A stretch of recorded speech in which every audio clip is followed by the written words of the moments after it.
Ok tout le monde, approchez là. On a absolument besoin d'un nouveau juge pour la compétition.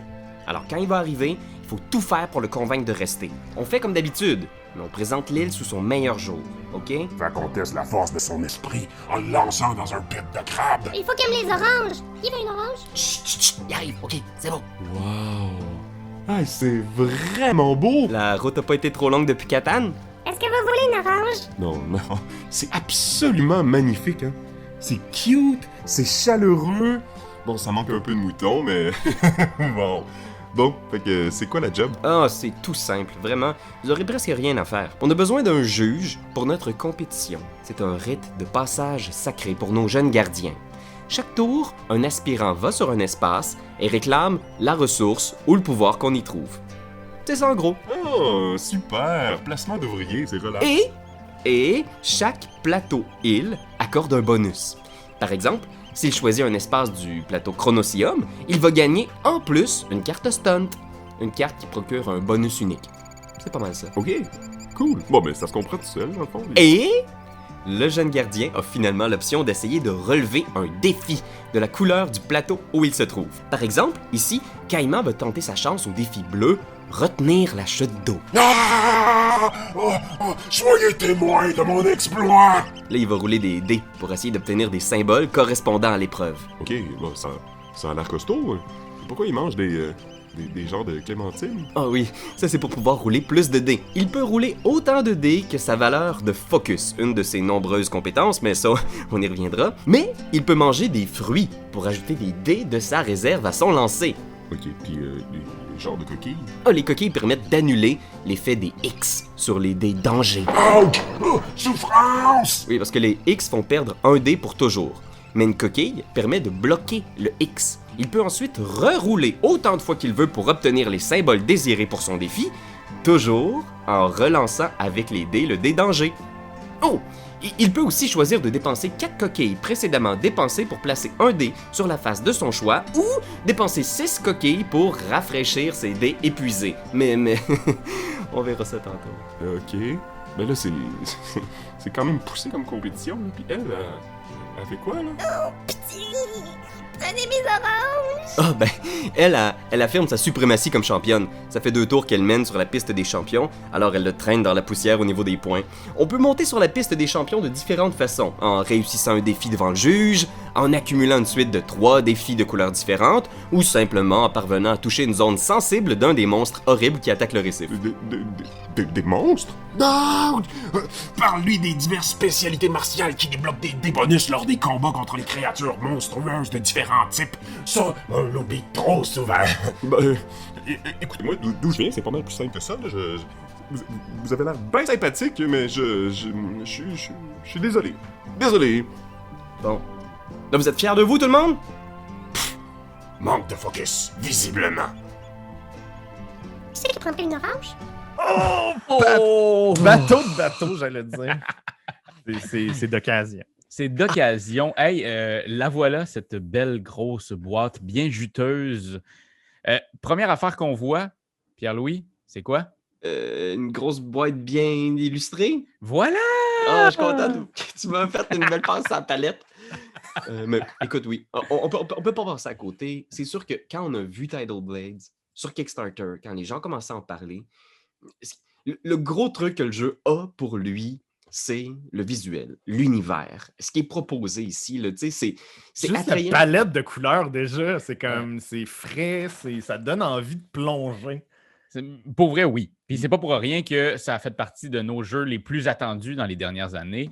Puis aussi, pourquoi on a pris du temps pour l'essayer, travailler notre pensée critique et aussi se voir avec la pandémie.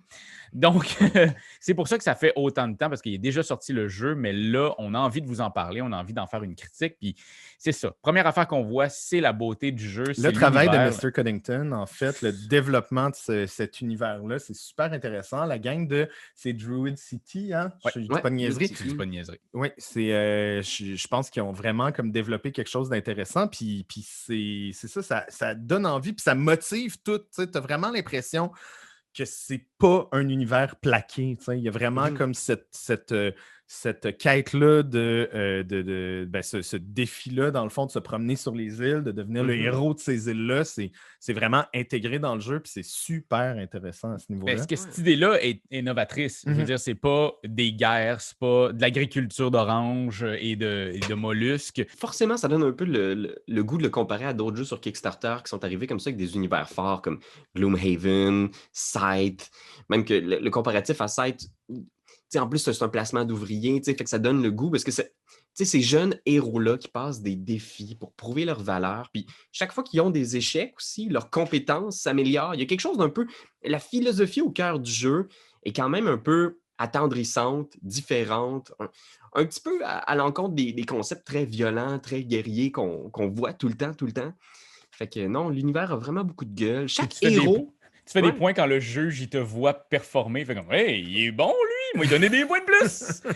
C'est tellement cute, puis c'est pas pour rien, justement, qu'ils vont en faire un jeu de rôle. Je pense que ça va être bien intéressant. Comme je disais tantôt au gars, c'est comme Zelda, j'ai envie de rentrer dans Zelda. Ici, j'ai envie de rentrer dans Tidal Blade. C'est sûr que là, il y a tout ça, mais les mécaniques, guys, les mécaniques. Les mécaniques là-dedans. Ben moi, vous me l'avez... Le fucking jeu! Moi, vous me l'avez présenté. Je sentais qu'il y avait comme un poids sur vos épaules dans l'explication de la règle. Puis tout au long, vous expliquiez chaque moment, chaque minigame, c'est plusieurs minigames. Moi, je trouvais que c'était d'une limpidité. C'est peut-être parce que vous expliquez comme un charme, mais il y a quelque chose de très, très simple dans les bases du jeu.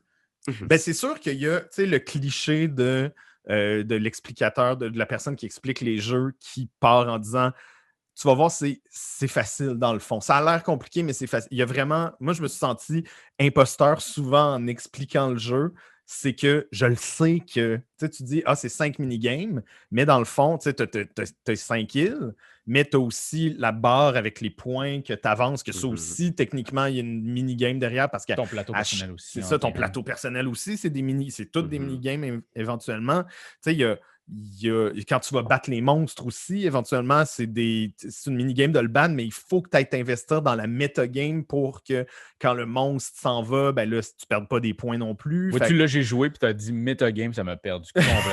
Mais c'est ça, c'est ça qui... C'est comme la langue française. C'est ça le poids, tu parles du poids de l'explication, c'est que tu veux rien échapper. T'sais. Écoutez, le mot à retenir ici, c'est ça, c'est exception.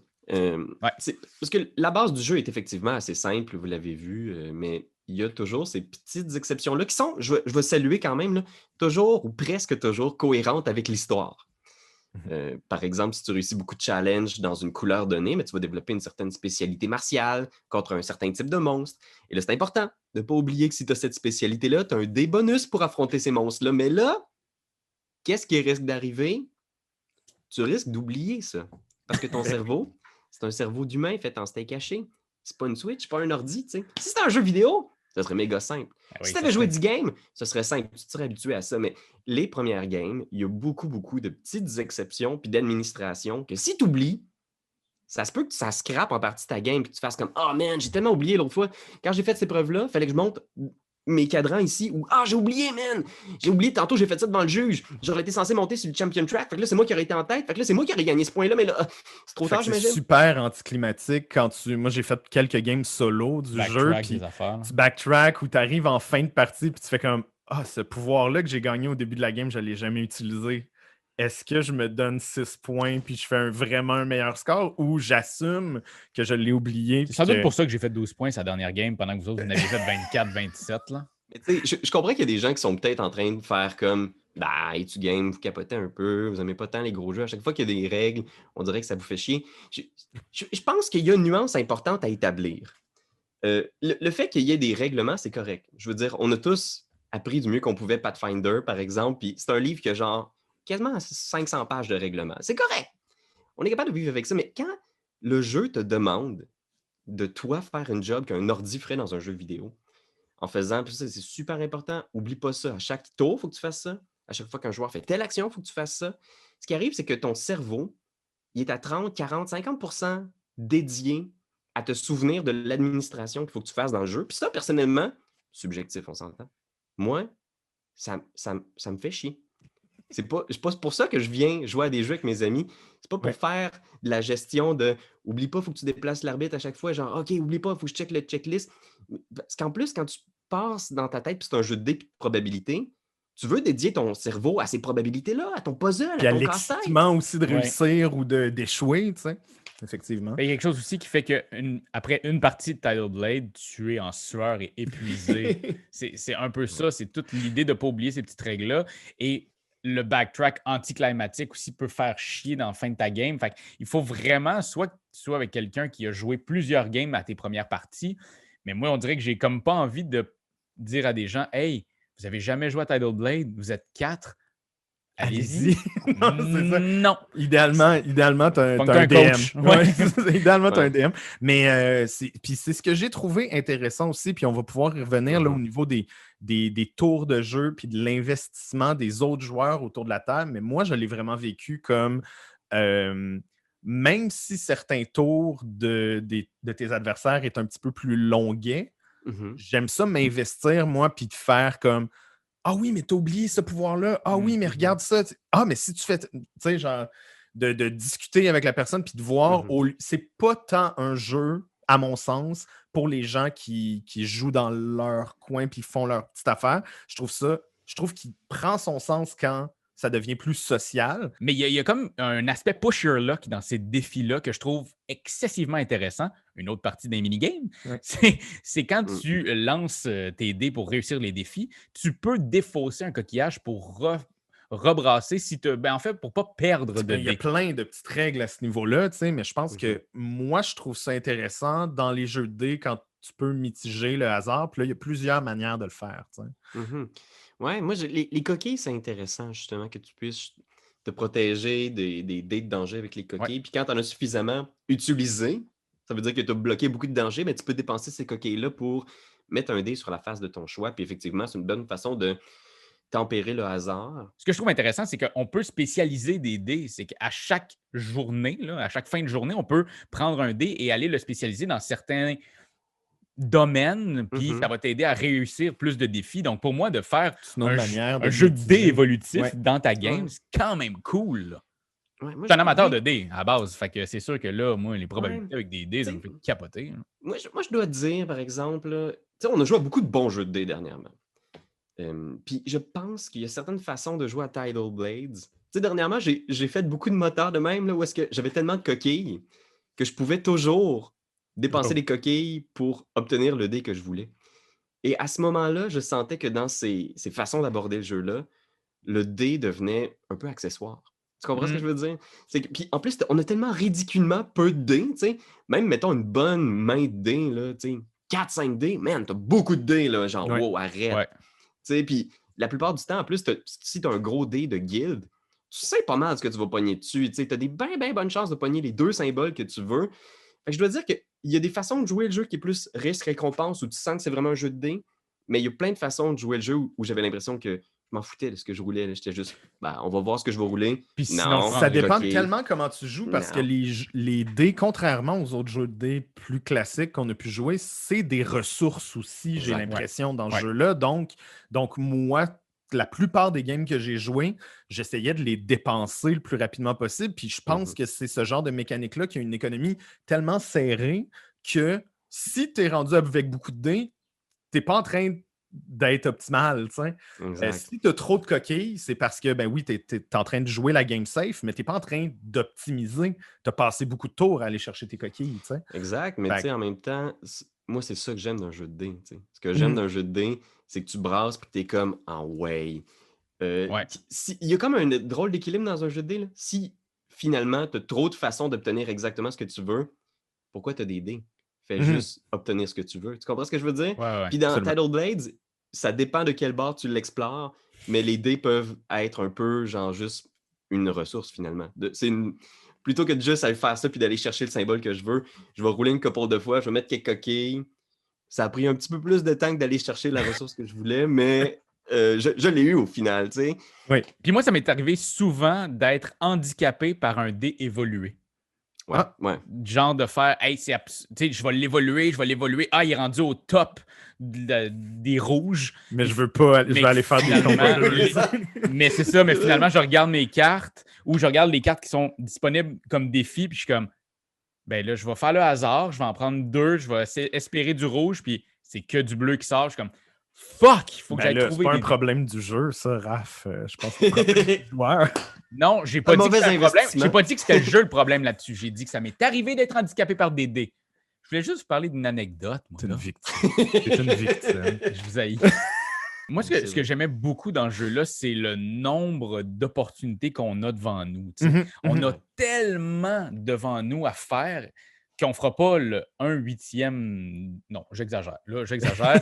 On va pas tout Mais il y a les faire. plusieurs places que tu n'iras Que tu pas vas du jamais. tout dans le game. Puis ça, il faut que tu le saches dès le début. Puis je pense qu'à l'explication des règles, tu le vois sur la table, tu fais OK, c'est sûr qu'il y a des places que je pourrais jamais aller, que je pourrais jamais voir. Il ne faut pas paniquer avec ça. Parce que je sais que moi, ma blonde, si j'y présente Tidal Blade, c'est ce qui va la faire suer au plus haut point. Elle va être en sueur là, au complet. Là. C'est Genre, de en te eau. voir aller chercher, d'aller te battre contre les monstres tout le temps, puis qu'elle a En fait, ça va être son premier tour. Elle va faire j'ai aucune idée. Il y a trop devant moi. C'est un défi, c'est stimulant parce que tu essayes toujours de voir, essayer d'éviter de faire un tour où c'est juste je m'en vais là puis je m'en vais ramasser une carte. Parce que t'es comme, mon tour, c'est un maigre petit tour. Puis je viens de C'est passer le gênant quand 12e. t'as 3 autres personnes autour de la table qui font des combos de fous, puis qui... Oui, leur tour dure 8 minutes. Toi, ça vient de faire 8 secondes. Je suis allé prendre 3 coquillages. Mais mon prochain tour, par exemple, là, checkez-moi bien. Il y a tellement des moments où justement, t'as peu de tours, mais ces tours-là, ils sont chunky. Là. Fait que des fois, tu fais, je m'en vais chercher ça, je vais pogner ça, je vais faire ça, je vais faire un challenge, je roule les dés. Je roule les dés. Je roule les dés. Attends. Je roule les dés. Puis de voir quelqu'un partir là-dessus, c'est correct, c'est le fun. Puis c'est vrai que ça peut être stimulant si t'es le genre de joueur qui est comme intéressé par le tour des autres. Ouais.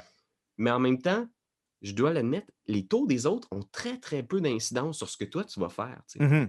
Il va te piquer une place peut-être, mais le board est tellement grand que tu as toujours une place où aller. Tu sais.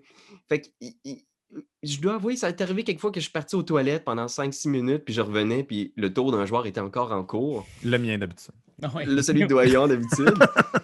Puis si c'est le genre de truc qui te fait chier dans un jeu, tu vas être confronté à ça souvent. Puis aussi, ça devient angoissant aussi quand t'as fait genre 2-3 tours qui sont super combattés, puis que là, t'es obligé d'aller chercher une orange, t'sais, parce Oui. que ça va te perdre. Là, t'es comme, qu'est-ce que je suis en train de mal faire en ce moment? C'est surtout dans les games solo, là, tu fais comme 2-3 tours qui sont comme bing, bang, boom, super intéressant. Puis là, finalement, au prochain tour, tu fais un truc, puis il y a du analysis paralysis à ce moment-là, Ouais. de genre, mais le truc que je suis en train de faire, je pourrais-tu aller le faire devant le juge? Ah non, parce que j'ai pas la carte qui me permet de le faire, tu sais, ou si j'ai la carte qui me permet de le faire, j'ai pas les dés pour le faire. OK, mais comment je peux aller chercher ces dés-là éventuellement? Puis c'est là que tu rentres dans le très, très long. Mais sinon, ça reste que c'est des minigames qui sont toutes rafraîchissantes à chaque fois, puis différentes les unes des autres. Moi, c'est ça que j'ai envie de dire, c'est que je le suggère à des joueurs avertis, bien entendu. Je ne suggère pas à tout le monde, mais je suggère surtout pour entrer dans cet univers-là, pour justement s'imprégner de ça puis d'avoir envie d'en savoir plus. Parce que moi, c'est que ça qui s'est passé dans ma game. Les 8 minutes entre chaque tour de chaque personne, j'étais comme... Axel, là, il vient de où? Il fait quoi? On dirait que j'étais vraiment dans ma tête. J'étais comme, je vais aller en savoir plus sur chaque personnage. Le juge, my God, il est nice. Là. J'aimerais ça avoir une conversation avec. Fait que tout ça, ça me donne envie du jeu de rôle. Fait que je le suggère pour que vous entriez, vous mettiez un orteil dans cet univers-là créé par Mr. Collington qui est hallucinant. Puis de regarder ça, là, le jeu de rôle qui s'en vient. Puis Pierre-Louis va sans doute faire une voix incroyable pour le jeu. T'as ferais comment, mettons, sa voix, Pierre-Louis? Salut tout le monde! C'est Mickey Mouse. Hey! Avez-vous le goût de faire des épreuves? C'est toi de trouver l'épisode de jour du Popoche? Sonne la cloche! Sonne la cloche! On parle de jeu, like-nous, commande, suis-nous! Ouais. Sonne la cloche! Sonne la cloche! Partage à tes amis, partage à ta mamie, ouais. Sonne la cloche! Sonne la cloche! Comment ton wave fait le mon titi? Sonne la cloche! Sonne la cloche! Sonne la cloche comme quand Jésus a sonné à la porte pour aller souper chez Zachée.